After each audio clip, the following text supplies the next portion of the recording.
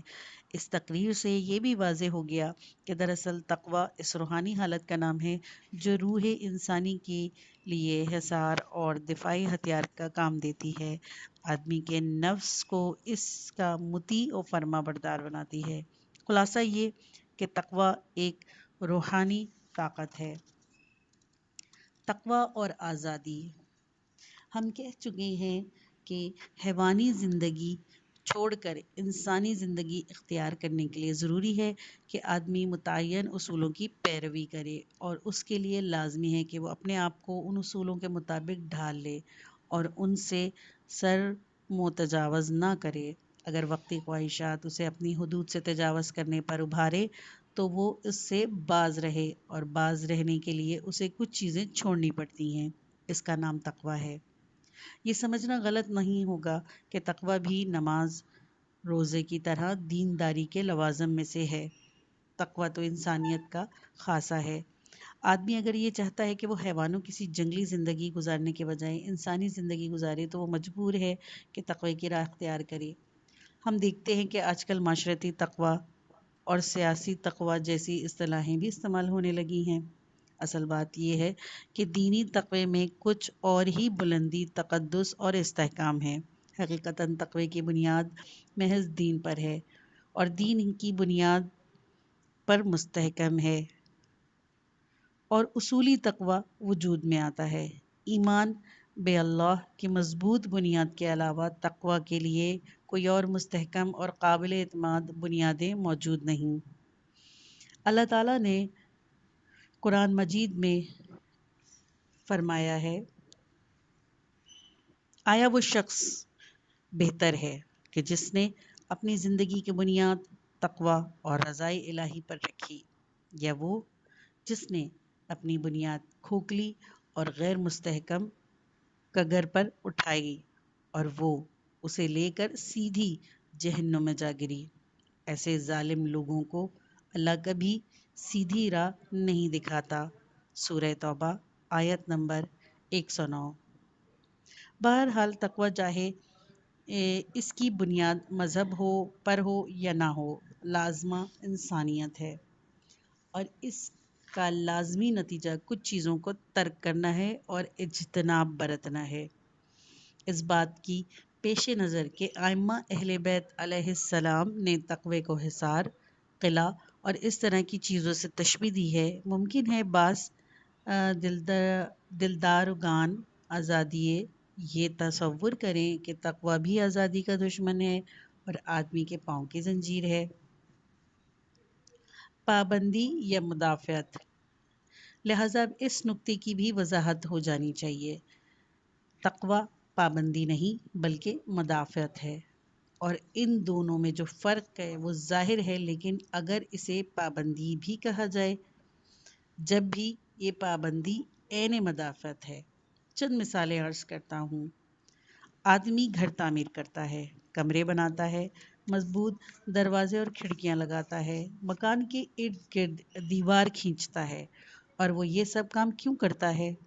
یہی نہ کہ سردی کے موسم میں ٹھنڈک اور گرمی کے موسم میں تپش سے بچاؤ ہو سکے، تاکہ وہ اپنی ضرورت کی چیزوں کو اس طرح محفوظ رکھے کہ وہ صرف ان کے ذاتی تصرف میں رہیں، لیکن وہ اپنی زندگی کے ایک مخصوص چار دیواری میں محدود کر لیتا ہے۔ اب اس کو کیا کہا جائے؟ کیا گھر اور مکان کا وجود انسان پر پابندی اور اس کی آزادی کے منافی ہے، یا اس کی مدافعت اور بچاؤ کا ایک طریقہ؟ یہی حال لباس کا ہے۔ آدمی اپنے پاؤں کو جوتے میں، سر کو ٹوپی میں اور بدن کو مختلف کپڑوں میں محصور کر لیتا ہے تاکہ اپنے جسم کو صاف ستھرا رکھ سکے اور گرمی اور سردی سے بچ سکے۔ اب اس کو کیا کہیں گے؟ کیا یہ کہا جائے گا کہ اس نے اپنے جسم کو قید کر دیا ہے؟ کیا اس پر اظہار افسوس ہونا چاہیے کہ پاؤں جوتے میں، سر ٹوپی میں اور بدن کپڑوں میں قید ہو گیا؟ کیا انہیں اسے قید سے نجات دلانے کی آرزو ہونی چاہیے؟ کیا یہ کہا جا سکتا ہے کہ گھر اور مکان رکھنا کوئی پابندی ہے یا آزادی کے منافی ہے؟ تقویٰ بھی روح کے لیے ایسا ہی ہے جیسے زندگی بسر کرنے کے لیے گھر اور بدن کے لیے کپڑے۔ اتفاق دیکھیے کہ قرآن مجید میں تقویٰ کو لباس سے ہی تعبیر کیا گیا ہے۔ سورہ اعراف آیت نمبر 26 میں بدن کے چند کپڑوں کا نام لے کر اللہ فرماتا ہے، ترجمہ یعنی تقویٰ جو روح کا لباس ہے سب سے بہتر ہے۔ پابندی تو اسے کہا جاتا ہے کہ انسان کو کسی صلاحیت اور کسی مسرت سے محروم کر دیا جائے، لیکن وہ چیز جو انسان کا تحفظ کرتی ہو اور اسے خطرات سے بچاتی ہو، اسے پابندی کا نام کیسے دیا جا سکتا ہے؟ وہ تو مدافعت ہے۔ تقویٰ کو مدافعت کہنا، یہ تعبیر بھی امیر المومنین علیہ السلام کی ہے۔ امام فرماتے ہیں، ترجمہ یعنی تقویٰ کی حفاظت کرو اور اس کے ذریعے سے خود اپنا تحفظ کرو۔ امیر المومنین اس سے بھی بڑھ کر تقوی کو تعبیر فرماتے ہیں، اور نہ صرف یہ کہ اسے پابندی نہیں سمجھتے بلکہ تقوی الہی کو آزادی کا ایک بڑا ذریعہ گردانتے ہیں۔ نہج البلاغہ کے خطبہ نمبر 228 میں آپ فرماتے ہیں، تقوی راست روی کی کنجی اور آخرت کی پونجی ہے۔ اس سے ہر قسم کی غلامی سے آزادی اور ہر مصیبت سے راستگاری ملتی ہے۔ تقوی کے ذریعے سے آدمی اپنا مقصد حاصل کرتا ہے اور دشمن سے چھٹکارا پاتا ہے، اور اس کے وسیلے سے اس کی خواہشیں پوری ہوتی ہیں۔ سب سے بڑھ کر یہ کہ تقوی براہ راست انسان کو روحانی اور اخلاقی آزادی بخشتا ہے اور ہوا و ہوس کی غلامی سے نجات دلاتا ہے۔ حرص و ہوس، حسد و شہوت، غم و غصہ کی زنجیر سے اس کی گردن کو چھڑاتا ہے۔ معاشرتی غلامی دراصل روحانی غلامی کا نتیجہ ہوتی ہے۔ جو شخص دولت اور عزت و مرتبے کا غلام ہے وہ معاشرتی لحاظ سے بھی آزادانہ زندگی نہیں گزار سکتا۔ لہٰذا یہ کہنا صحیح ہے کہ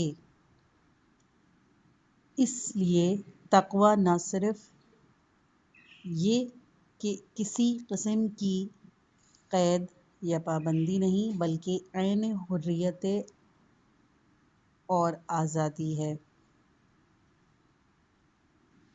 تقوی کی نگہبانی۔ ممکن ہے کہ تقوی کے بارے میں جو کہا گیا ہے کہ یہ نگہبان اور محافظ ہے، یہ بات بعض لوگوں کے لیے غرور و غفلت کا سبب بن جائے اور وہ یہ سمجھ بیٹھیں کہ متقی شخص معصوم عن الخطا ہے، اور وہ یہ سمجھ کر ان خطرات کی طرف دھیان نہ دیں جو تقوی کو متنزل کرتے ہیں اور اس کی جڑ کاٹتے ہیں۔ مگر حقیقت یہ ہے کہ تقوی خواہ کتنے ہی اونچے درجے کا ہو، اسے بجائے خود خطرہ لاحق رہتا ہے۔ اسی لیے آدمی کو چاہیے کہ جہاں وہ تقوی کی محافظت اور نگہبانی میں زندگی بسر کرے وہیں خود تقوی کو بھی حفاظت میں کرے۔ اس میں کوئی منطقی مغالطہ نہیں۔ یہ ممکن ہے کہ جو چیز ہماری حفاظت کا ذریعہ ہو، ہمارا فرض ہے کہ خود اس چیز کی بھی حفاظت کریں۔ ابھی ہم نے مثال دی کہ کپڑے آدمی کے گرمی سردی سے بچاؤ کرتے ہیں، لیکن انسان کو بھی کپڑوں کی حفاظت کرنی پڑتی ہے۔ حضرت امیر المومنین علیہ السلام نے ایک ہی جملے میں ان دونوں باتوں کی طرف اشارہ کیا ہے۔ ترجمہ، تقوی کی حفاظت کرو اور اس کے ذریعے سے خود اپنی حفاظت کرو۔ اسی لیے اگر ہم سے یہ پوچھا جائے کہ تقوی ہمارا محافظ ہے یا خود ہمیں تقوی کی حفاظت کرنی چاہیے، تو ہم یہ کہیں گے کہ دونوں باتیں درست ہے۔ اس کی مثال ایسی ہے کہ اگر یہ پوچھا جائے کہ آیا تقوی سے مقام قرب الہی تک پہنچنے میں مدد لینی چاہیے یا اللہ سے حصول تقوی میں مدد کی التجا کرنی چاہیے، تو ہم کہیں گے دونوں کام ضروری ہیں۔ تقوی کے ذریعے رضا الہی کے حصول کی بھی کوشش کرنی چاہیے اور اللہ سے تقوی کی توفیق مزید کی دعا بھی کرنی چاہیے۔ امیر المومنین علیہ السلام نے فرمایا، اے اللہ کے بندو، میں تمہیں تقوی اختیار کرنے کی نصیحت کرتا ہوں، کیونکہ تقوی تمہارے اوپر اللہ کا حق ہے اور اس کی وجہ سے تمہارا بھی اللہ پر حق بن جاتا ہے۔ تم اللہ سے مدد مانگو کہ وہ تمہیں تقوی کی توفیق عطا کرے اور تقوی سے اللہ تعالیٰ تک پہنچنے میں مدد حاصل کرو۔ بہرحال چونکہ ایسے خطرات موجود ہیں جو تقوی کی بنیاد کو متزلزل کرتے ہیں، ہم دیکھتے ہیں کہ مذہبی تعلیمات میں گو تقوی کو بہت سے گناہوں سے حفاظت کا ذریعہ قرار دیا گیا ہے، لیکن بعض دوسرے گناہوں کی نسبت جن میں کشش بہت قوی ہے، مزید احتیاط کا حکم دیا گیا ہے۔ مثلاً مذہبی تعلیمات میں یہ کہیں نہیں کہا گیا کہ چوری، شراب خوری یا ارتکاب قتل کے خطرے کی پیش نظر تنہائی حرام ہے۔ مثلاً اس کی ممانعت نہیں کہ اگر کوئی شخص معاذ اللہ شراب پینا چاہتا ہے تو وہ رات کو گھر میں تنہا نہ رہے، کیونکہ وہاں بظاہر کوئی روک ٹوک نہیں ہوگی، وہی ایمان اور تقوی اس کے محافظ ہوں گے۔ اس کے علاوہ اس کے برخلاف جنس کی کشش چونکہ زیادہ قوی ہے اور اس کی خواہش انسانی جبلت میں داخل ہے، اسی لیے حکم دیا گیا ہے کہ اگر خلوت میں بے عفتی کا اندیشہ ہو تو وہ ممنوع ہے، کیونکہ یہ ایسا خطرہ ہے جو تقوی کے حصار کو توڑ سکتا ہے اور اس پر غالب آ سکتا ہے۔ حافظ کی ایک مشہور غزل میں ایک شعر ہے، میں جب بھی وہ شعر پڑھتا ہوں میری نظر میں یہی مضمون گھوم جاتا ہے۔ حافظ نے اپنی مخصوص شیریں زبان میں اس روحانی حقیقت کو بیان کیا ہے، قوت بازو پرہیز بخوباں مفروش کہ دریں خیل حصارے بسوارے گیرند۔ تقوی کی قوت کو حسینوں پر مت آزماؤ، کیونکہ اس لشکر کا ایک ہی سوار ایک حصار کو توڑنے کے لیے کافی ہے۔ اس شعر میں تقوی کو حصار سے تشبیہ دی گئی ہے۔ امیر المومنین علیہ السلام کے ملفوظات میں بھی بائینہ یہی تشبیہ دی گئی ہے۔ اس کے بعد حافظ نے حسینوں کو لشکر کی کشش اور طاقت کی طرف اشارہ کیا اور کہا کہ تقوی کا حصار حسینوں کے لشکر کے سامنے نہیں باندھا جا سکتا، کیونکہ اس لشکر کا ہر سپاہی تنہا اس حصار کو توڑنے کی قدرت رکھتا ہے، کسی اجتماعی یورش کی بھی ضرورت نہیں۔ تقوی کی قدر و قیمت اور اس کا اثر۔ ایک اور موضوع تقوی کی قدر و قیمت اور اس کے اثرات ہیں۔ تقوی کا جو اثر انسان کی اخروی زندگی پر مرتب ہوتا ہے، اس سے قطع نظر انسان کی دنیاوی زندگی بھی تقوی کی بڑی قدر و قیمت ہے۔ امیر المومنین علیہ السلام نے اپنی تعلیمات میں تقوی کا مطلب بار بار دہرایا اور تقوی کی ترغیب دی ہے۔ آپ نے اس کے اثرات بھی بکثرت بیان فرمائے ہیں، کہیں کہیں عام انداز میں بڑے عجیب طریقے سے اس کے فوائد کا تذکرہ کیا ہے۔ مثلاً آپ نے فرمایا، ترجمہ: یہ آزادی ہے ہر قسم کی غلامی سے، نجات ہے ہر قسم کی مصیبت سے۔ یا فرمایا، تقوی تمہارے دلوں کی بیماری کے لیے دوا ہے اور تمہارے جسمانی امراض کے لیے شفا، تمہارے سینے کی خرابی کی اصلاح اور تمہارے نفوس کی پاکیزگی کا ذریعہ۔ امیر المومنین امام علی علیہ السلام تقوی کو ہر تکلیف اور ہر مصیبت میں مفید قرار دیتے ہیں، اور واقعہ بھی یہی ہے کہ اگر ہم تقوی کا صرف منفی پہلو نہ دیکھیں اور تقوی کے معنی صرف ممنوعات سے اجتناب کو نہ سمجھیں، بلکہ اسی نقطۂ نظر سے دیکھیں جو امام کا ہے، تو یہ اعتراف کرنا پڑے گا کہ تقوی انسانی زندگی کا ایک اہم ستون ہے، چاہے یہ زندگی کے انفرادی ہو یا اجتماعی۔ اگر تقوی نہ ہو تو زندگی کی بنیاد ہی ہل جائے۔ کسی چیز کی قدر و قیمت کا اندازہ اس وقت ہوتا ہے جب ہم یہ دیکھیں کہ آیا کوئی دوسری چیز اس کی جگہ لے سکتی ہے یا نہیں۔ تقوی زندگی کی ایک ایسی حقیقت ہے کہ کوئی دوسری چیز اس کی جگہ لے ہی نہیں سکتی، نہ طاقت، نہ دولت، نہ قانون اور نہ کچھ اور۔ اس دور کی آفت میں ایک آفت قوانین کی کثرت ہے۔